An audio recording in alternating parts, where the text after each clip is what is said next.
Очајничкиот обид на министрите за финансии од земјите членки на еврозоната во последен миг да постигнат договор за грчката должничка криза заврши денеска неуспешно. Според информациите од Брисел, председателот на еврогрупата, холандскиот министер за финансии Јероен Диселблом, испрати апел до Грција дека се уште не е доцна да ги прифати барањата на меѓународните кредитори.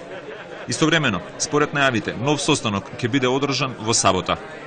Денешното фијаско на преговорите на министрите за финансии претходно го најави германскиот канцелар Ангела Меркел, која пред почетокот на самитот на европските лидери во Брисел порача дека шансите да биде постигнат заеднички договор не се големи. Zu Griechenland, die Finanzminister beraten ja zur Stunde.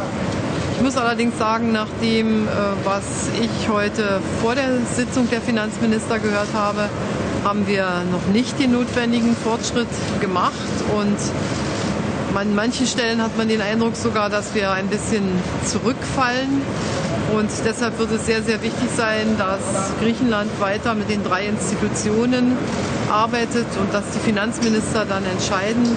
Според Меркел, само откако Грција ќе постигне договор со Европската комисија, Европската централна банка и Меѓународниот монетарен фонд, шефовите на држави и влади ќе го одобрат испраќањето на последната рата од финансиската помош за Грција во износ од 7,2 милиарди евра.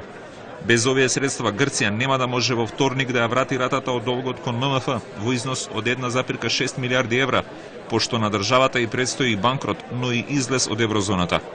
Ова беше четвртиот состанок на министрите за финансии во последната недела, во обид да најдат излез од ова црно сценарио за Грција.